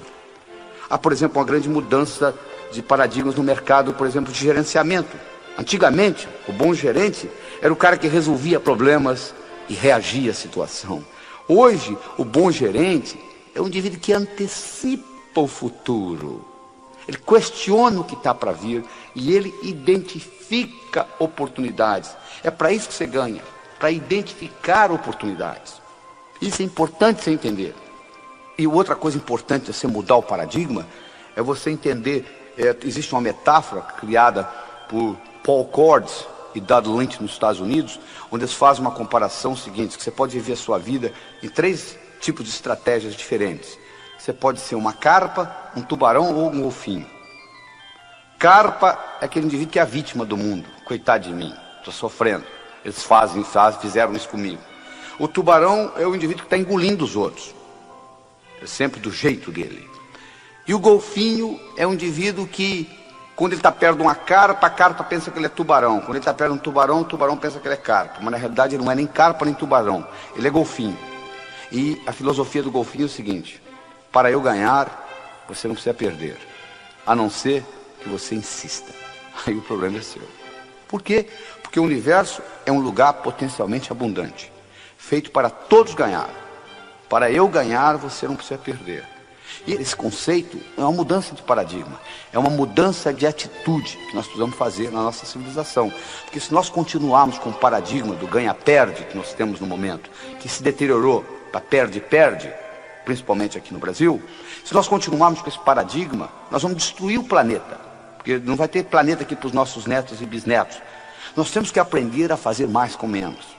Este que é o grande segredo, essa que é a grande mudança de atitude. Não é aumentar o número de funcionários, não é aumentar o orçamento, não é aumentar o número de horas. É você ser mais excelente naquilo que você faz. E com isso você vai aprender a fazer mais com menos. Você vai produzir mais e menor número de horas. E assim por diante. Essa palavra é resumida do seguinte modo: sinergia. Todo o universo é construído sinergeticamente. Toda a geometria universal é sinergética. E menos do que 0,00001% da população no mundo tem ideia do que a palavra sinergia quer dizer. E sinergia quer dizer o seguinte: o todo é maior que a soma das partes. 1 mais 1 é igual a 4, você muda a matemática. E para você fazer sinergia, você tem que trabalhar com comunicação, respeito mútuo, intuição. E nesse processo de vários cérebros, nesse network, nessa combinação, a somatória do time é maior do que cada indivíduo individualmente. Isso é uma mudança de paradigma essencial para a sobrevivência do planeta. Então, no momento que você muda essa atitude, que você passa a ter a atitude que para eu ganhar você não precisa perder, a não ser que você insista, você muda a sua percepção com relação ao universo. E por incrível que pareça, quando você passa a jogar o jogo do ganha-ganha, você vai ter mais chances de ganhar também e ser mais bem sucedido na vida. O Napoleão Hill mostrou que aqueles indivíduos que começaram pobres e se tornaram ricos, eles descobriram esse processo, descobriram o processo do ganha-ganha. Então todo mundo ganhando. E com isso nós terminamos essa parte da atitude. Então lembre-se do seguinte: o que é importante não é o que acontece com você, mas como você responde ao que acontece com você. Nós falamos no começo desse programa, nós íamos discutir 6 características que fazem a diferença. A diferença que faz a diferença entre um indivíduo bem-sucedido e um indivíduo que batalha, não consegue chegar a lugar nenhum. Nós vamos discutir agora as 2 restantes: trabalho e ambição. Vamos começar com o trabalho. O único lugar que eu conheço que sucesso vem antes de trabalho é no dicionário. Sucesso é com S, trabalho é com T. Por outro lado, trabalho sozinho não traz sucesso. Olha o operário de fábrica. Ele levanta cedo, carrega uma marmita com ele, trabalha o dia todo, volta para casa à noite, faz isso anos e anos e anos e aposenta com salário mínimo. Sucesso só vem antes de trabalho no dicionário. Trabalho sozinho não traz sucesso. Onde que está o segredo? Isso é que você vai aprender agora. O segredo está no seguinte: para você ser bem sucedido, você tem que fazer as coisas acontecerem. Tem que gerar ação. Só que o bonito é que, para fazer acontecer, não significa necessariamente que você as faça. Escutou bem? Fazer acontecer não significa que você tenha de fazê-las. Existe uma coisa chamada delegação. Uma palavra bonita que pouca gente entende o significado. Eu vou explicar para você aqui qual o significado da palavra delegação. Delegação significa o seguinte: eu vou solicitar a alguém fazer no meu lugar, alguém este que eu sei de antemão que vai fazer pior do que eu faço. Eu já sei de antemão. E vou solicitar por duas razões. Primeiro, porque eu, delegando, vai me dar tempo livre para fazer outras coisas mais importantes. E segundo, tão importante quanto a primeira, eu vou dar ao outro indivíduo a oportunidade de crescer. Você chegou onde você chegou na sua profissão porque alguém delegou alguma coisa, alguém deixou você fazer antes de você estar bom naquilo. Então, quando eu delego alguma coisa para alguém, de antemão eu sei que a pessoa vai fazer pior do que eu. Mas mesmo assim eu delego. Eu delego porque eu dou a ela a oportunidade de melhorar. E ao mesmo tempo eu me libero para poder fazer as coisas mais importantes. É importante você entender isso. Porque o que realmente dá resultado no mundo é você ter ideias abstratas e implementá-las. Quanto mais abstrata for a sua ideia e implementada, que ter só ideia também não adianta, mais rendimento você vai ter. Se eu tiver uma ideia sobre transportes, vai gerar mais dinheiro do que se eu tiver uma ideia sobre carros. Que vai me dar mais dinheiro se eu tiver uma ideia sobre Ford. Que vai me dar mais dinheiro se eu tiver uma ideia sobre Del Rey. Que vai me dar mais dinheiro do que se eu tiver uma ideia sobre rodas do Del Rey. Então, quanto mais abstrata, mais hierarquicamente superior for a ideia e implementada, mais rendimento ela vai ter. E quando eu crio uma ideia muito grande, eu não tenho condições de implementá-la sozinho. Eu preciso de uma equipe, eu preciso de delegação. Eu sei que gente vai fazer errado. Então é importante você entender esta característica. É importante também você entender, se você trabalha para alguém, que o maior erro que um indivíduo pode cometer na vida é pensar que ele trabalha para os outros. Você não trabalha para ninguém, meu amigo. Você pode até ter alguém que lhe dê um salário no fim do mês, alguém que lhe pague uma secretária, que tem um telefone, etc. Mas na realidade, você está sempre trabalhando para você. O Napoleon Hill mostrou, naqueles milionários, aqueles que começaram pobres, foram funcionários e terminaram ricos, todos eles tinham uma característica em comum. Eles trabalhavam como se a empresa fosse deles. Eles economizavam como se a empresa fosse deles. Eles administravam como se a empresa fosse deles. Porque isso estava dando a eles know-how, conhecimento de como administrar uma empresa. E quando eles abriam a deles, eles já tinham essa experiência. Porque o indivíduo, de modo geral, diz assim: não, eu não vou me empenhar nessa empresa porque ela não é minha. O dia que eu tiver a minha, sim. Mas aí você perde a oportunidade de praticar ser dono de empresa. Você pode praticar ser dono de empresa na empresa do outro. Gastar como se fosse sua, economizar como se fosse sua, administrar como se fosse sua. E com isso, você está pegando know-how para administrar a empresa. É importante você entender isso. O maior erro que você pode cometer é pensar que você trabalha para os outros. Você não está trabalhando para ninguém. Você está sempre trabalhando para você. Esse conceito é fundamental que você entenda nesse mecanismo. A outra coisa importante que você tem que entender em termos de trabalho é o seguinte: existe uma grande diferença entre eficiência e eficácia. Eficiência significa fazer a coisa bem feita. Eficácia significa fazer o que precisa ser feito. Tem indivíduo que passa a vida inteira fazendo bem feito, coisa que não precisa ser feita. Ora, se não precisa ser feito, não há razão de você fazer. Eu acho que todas as vezes que você for fazer alguma coisa que envolva tempo ou dinheiro da sua parte, você tem que parar e questionar: isto é realmente importante ou não? Se a resposta é não, não vai perder tempo colocando isso, porque está gastando energia por nada. Tem uma história muito interessante que eu conto, que é a seguinte: nos Estados Unidos é uma sociedade de consumo muito maior que a brasileira. E nos Estados Unidos troca-se aparelho doméstico com muito mais frequência do que aqui, incluindo geladeiras. E se você é mais antigo, se você for visita a sua avó, você vai ver que a geladeira da sua avó, se ela é mais antiga, ela é diferente da sua.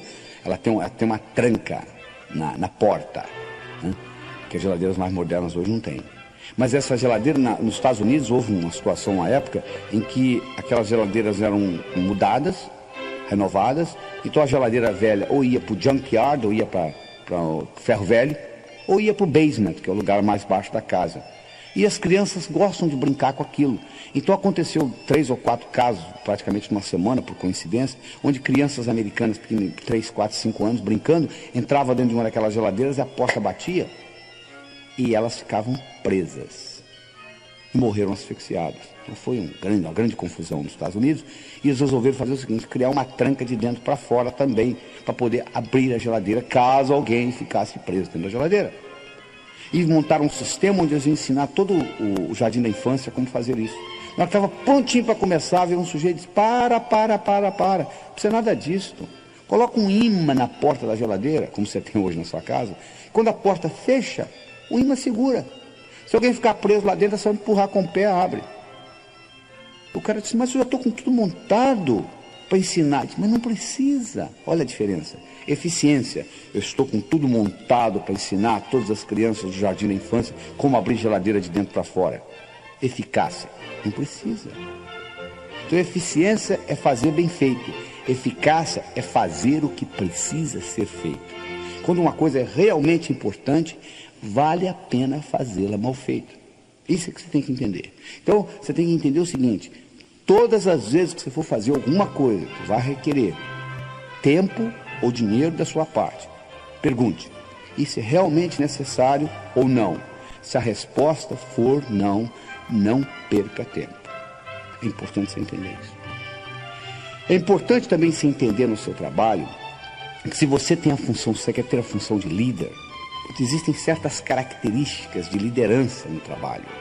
Por exemplo, o líder é um visionário. Ele tem uma visão. É importante você ter uma visão. E a visão geralmente tem que ser maior do que a instituição. Nunca pode ser uma visão de uma empresa ganhar dinheiro. Pode ser consequência. A empresa está lá para ganhar dinheiro. A empresa tem que ter lucro, senão tem que fechar. Mas não pode ser visão. Visão é importante, uma visão maior para servir a sociedade. E como consequência você ganha dinheiro. O indivíduo, para ser líder, tem que entender de realidade. Ele tem que saber qual que é o mercado. Porque se você não entender do mercado do seu produto, não tem jeito de você ir para frente. Então você tem que levar em consideração isso. Você tem que levar em consideração que você tem que ter coragem para implementar coisas, para transformar a realidade em visão. E todas as vezes que você falar alguma coisa, fizer alguma coisa, ou ser alguém no sentido de mudança, meu amigo, você vai ser criticado. Você tem que entender o seguinte, criticismo faz parte do sucesso. Você, para ser bem sucedido profissionalmente, você tem que estar disposto a ser criticado. Porque o único jeito, eu tenho uma fórmula mágica para você, você nunca será criticado na vida. É muito simples. Não fale nada, não faça nada, não seja ninguém. Porque no momento que você falar alguma coisa, no momento que você fizer alguma coisa, ou no momento que você for alguém, você vai ser criticado. Então, uma das coisas que você tem que treinar bem cedo é o seguinte, eu vou ser criticado. Eu vou ser criticado no meu trabalho, eu vou ser criticado na minha empresa, eu vou ser criticado no meu bairro, se eu fizer alguma coisa diferente. Toda vez que você sair fora do que eu chamo a boiada. O que eu chamo da boiada? Se tiver uma boiada, se um boi cair no buraco, você sabe que o outro que vem atrás cai também? Porque o boi, a única coisa que ele faz é olhar no traseiro do outro. Se um caiu no buraco, o outro cai. O cavalo já não é a mesma coisa. Se um cavalo cair no buraco, o outro não cai. Então, se você faz parte da boiada, ninguém lhe incomoda, porque estão um seguindo o outro. No momento que você saiu fora da boiada, diz, olha, eu tenho uma coisa diferente para lhe mostrar. Imediatamente, criticismo vai começar na sua vida. Faz parte do esquema. É impossível você ser bem sucedido sem ser criticado. Então é importante você entender isso. Então essas características são fundamentais para você entender esse aspecto do trabalho. Você nunca trabalha para ninguém, você está sempre trabalhando para você, você tem que fazer as coisas acontecerem. Não significa que você tenha de fazê-las, você pode delegar. Isso aí é importante você conceber isso. E que a diferença entre eficiência e eficácia. Eficiência é fazer bem feito, eficácia é fazer o que precisa ser feito. Muito bem, nós estamos chegando à última etapa da história, né? Ambição. Ambição. O indivíduo chega para mim e diz assim, doutor Laíra, eu não quero mais nada na vida. Eu digo para ele, está na hora de você morrer. Mas por quê? Porque a vida é um constante aprender. Você só aprende fazendo. Você diz que não tem mais nada para fazer, está na hora de você ir embora, então. Você tem que sempre ter uma ambição sadia, sempre. Os indivíduos que vivem muito, os indivíduos que produzem muito, os indivíduos que são bem-sucedidos, eles têm uma ambição maior. Não tem nada errado se você não quiser ter. Eu me lembro do caso de um indivíduo que estava sentado na primeira fileira uma vez nos Estados Unidos.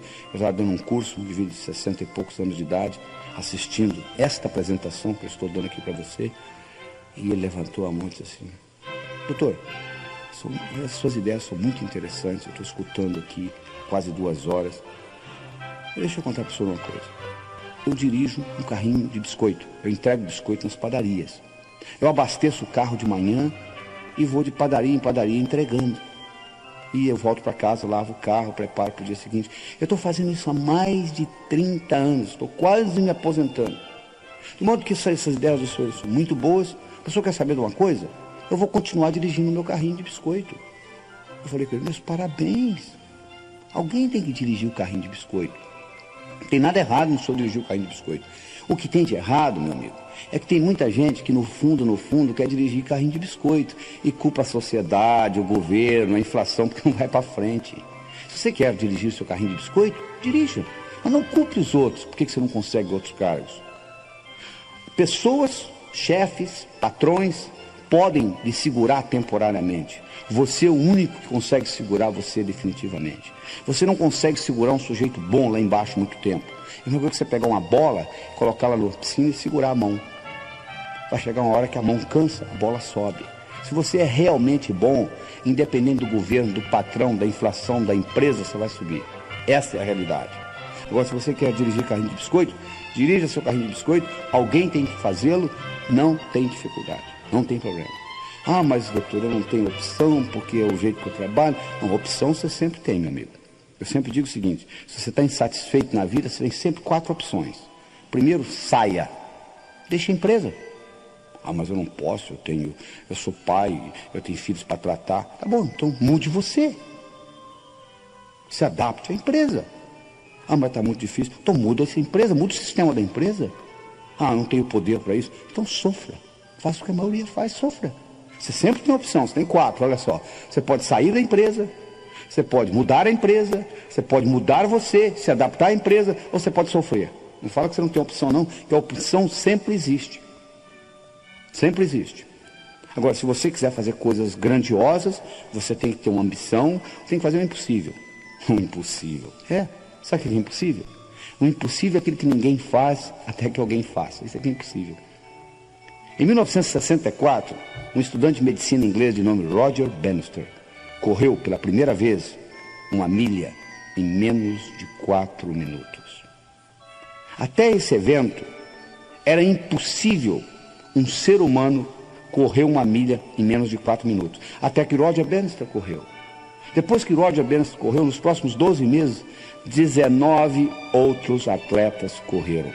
Hoje, um atleta classificado, renome, correr 1 milha em menos de 4 minutos não é nem notícia de jornal.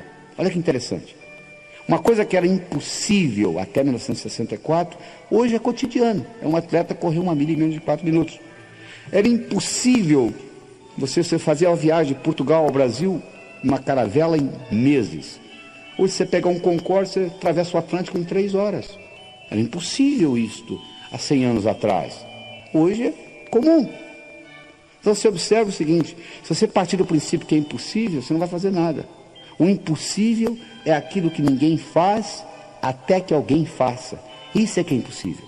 Então você tem que realmente fazer o impossível. Você tem que fazer coisa que parece que não pode ser feita. E com isso, você vai progredir na vida. Ah, mas doutor, mas o problema é que eu não tenho sorte. Sorte? Não existe sorte, meu amigo. Sorte é quando preparação encontra oportunidade. Isso é que é sorte. Deixa eu contar para vocês a minha história particular. Em 1975, eu morava em Teófilo Otoni, no Nordeste de Minas, e nós tínhamos um grupo de médicos, nós construímos um hospital lá, o Hospital São Lucas. Era uma sexta-feira à tarde, o telefone tocou, de um hotel. Eles disseram: nós temos um hóspede aqui com dor no peito. Dá para o senhor ouvir? Eu falei para o indivíduo: olha, eu estou saindo para um fim de semana longo, chame outro. Mas nós chamamos outros 2 médicos, falaram a mesma coisa. Eu falei: tá bom, estou indo aí. Eu cheguei lá, o indivíduo estava com dor no peito, eu fiz um eletrocardiograma nele, ele estava tendo um infarto. levei-o para o hospital. Ele não falava português direito. Ele tinha vindo até o Teoflotone comprar pedras preciosas que ele vendia nos Estados Unidos. Conversando com ele, ele me perguntou assim: você conhece o meu filho? Eu falei: quem que é seu filho? Ele me falou o nome do filho dele. Eu falei: bom, eu não conheço seu filho pessoalmente, mas eu conheço os trabalhos dele, eu conheço os livros dele, eu conheço as publicações dele. O filho dele era um chefe de pesquisa na Universidade de Harvard, nos Estados Unidos, que é provavelmente a universidade mais sofisticada do mundo. 48 horas depois, o filho dele saiu dos Estados Unidos e veio para o Teoflotone para ajudar a tomar conta do pai. E ficou lá e fez amizade com a gente, falava português bem, porque ele era casado com uma brasileira, etc. Na véspera dele ir embora, porque o pai tinha tido alta, eu tinha um centro de estudo no hospital, e aquela noite, por coincidência, não é coincidência, sincronicidade, eu ia falar. Eu ia falar exatamente sobre um assunto de cardiologia, que o filho dele também era cardiologista. Eu ia falar sobre arritmias na fase aguda do infarto. Aí eu pedi permissão aos meus colegas, que tinha cada um uma especialidade diferente, um cirurgião, um ginecologista, um ortopedista, se eu poderia falar no nível do Peter. Porque eles não iam entender nada, mas o Peter ia ficar extremamente impressionado. E eles falaram: tá bom, vai em frente. Eu dei uma aula no nível do Peter. Quando eu terminei a aula, ele veio para mim e disse assim: Laí, você quer ir embora para Harvard? Eu te levo comigo. Eu falei: não, na época eu falei: não, sou o dono da região aqui, faço o que eu quero, estou muito bem. Bom, o fato é que 6 meses depois, eu conversando com ele no telefone, e eu estava um pouco deprimido naquele dia, eu perguntei para ele: e aquela oferta que você me fez? Ele disse: continua de pé, eu já tenho validação do seu diploma aqui nos Estados Unidos, que eu tinha feito a prova passada, por que você não vem? Eu fui. Bom, eu fui de Teoflotone direto para Harvard. Quando eu voltava ao Brasil para fazer conferências nos congressos, os meus colegas de profissão diziam assim: Laí, você é um cara de sorte, hein? Eu falo: por quê? Você está lá no Nordeste, Minas, lá em Teoflotone, você é um sujeito lá de Harvard, vem, te leva com ele. Eu falei: sorte? Tinham 21 médicos na sala, por que não levou os outros 20? Sorte é quando preparação encontra oportunidade. Eu estava preparado e a oportunidade apareceu, é só isto. Não tem mais nada, não. Então esteja preparado, porque as oportunidades aparecem na sua vida. Só que o óbvio só é óbvio para a mente preparada. A oportunidade às vezes está no fundo do seu quintal, você não consegue distingui-la. O óbvio só é óbvio para a mente preparada. É importante você levar isso em consideração. Está entendendo? Então é isso que está aí, não existe sorte. Eu sempre digo o seguinte: quanto mais você pratica, mais sortudo você fica. Essa que é a verdade. Ah, mas doutor, aí eu tenho tantos problemas. Se eu tivesse os problemas que eu tenho, problemas. Sabe que não tem problema, meu amigo? Pessoal que mora no cemitério. Fora isto, a vida é um problema atrás do outro. E eu não gosto de dar conselho, não, mas vou lhe aconselhar o seguinte: não conte os seus problemas para os outros. Sabe por causa de quê? 80% não está nem aí. E 20% está feliz que você os tem.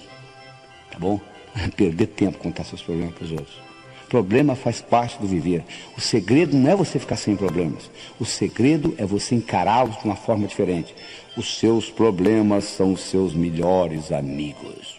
Deixa eu contar para vocês um problema que eu tive que fez uma diferença muito grande na minha vida. Quando eu tinha 12 anos de idade, o cachorro da minha vizinha sumiu.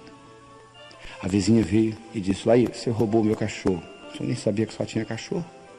Roubou, não roubou, roubou, não roubou. Ela foi no posto policial e deu parte. Eu fui chamado lá. Veio uma intimação para meu pai. Meu pai me apresentou a intimação e disse: Laí, estão me chamando no posto policial. Eu disse: papai, o senhor vai lá comigo? Eu disse: não, de jeito nenhum. Você vai sozinho. Papai, eu tenho 12 anos. Não, o problema é seu. Eu arrumei um tio, ele foi comigo. E eu comecei a cuir com um cabo ignorante que tinha lá, e roubou, não roubou, roubou, não roubou. E ele achou um atrevimento muito grande da minha parte. Eu com 12 anos de idade estava discutindo com ele. E ele fez eu pagar o cachorro. Ele voltei para casa com uma multa, uma quantia que custava o cachorro, que eu tinha que pagar. Eu cheguei em casa e mostrei para meu pai. Falei: entregaram isso lá. Ele falou: o problema é seu. Eu falei: papai, eu tenho 12 anos de idade. Ele disse: o que eu tenho com isso? Você tem que se virar. Por coincidência, como eu disse, não tem coincidência, por sincronicidade. O primeiro dinheiro que eu tinha ganho na minha vida foi dando aula particular de matemática. Com 12 anos de idade, eu já dava aula particular de matemática. O primeiro dinheiro que eu ganhei nas férias era exatamente aquela quantia que está sendo solicitada. Eu peguei aquele dinheiro e paguei. Por muitos anos, eu tive um ressentimento do meu pai por duas coisas. Primeiro, por não ter me levado lá. E segundo, por não ter pago a multa. Mas um dia eu tive um insight, o seguinte: aquilo foi uma das melhores coisas que aconteceu na minha vida. Porque a partir dos 12 anos, nunca mais eu pedi dinheiro a ninguém. Eu passei a ganhar o meu. E graças àquele evento, com 19 anos de idade, eu era financeiramente independente. Ou seja, muito cedo na minha vida eu comecei a ganhar dinheiro.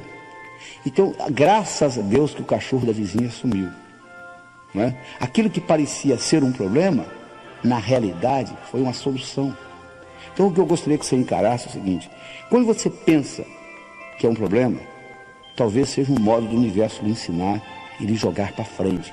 Leve isso em consideração, entendeu? Que os problemas são os modos de você crescer na vida. Encare o problema não como um inimigo, mas como um amigo. E isso vai mudar muito o seu dia a dia. E você tem que fazer isso levando em consideração o seguinte: você tem que criar o seu futuro como possibilidades e não como expectativas. O que eu quero dizer com isso? Se eu crio o futuro como possibilidade e não acontece, continua sendo uma possibilidade.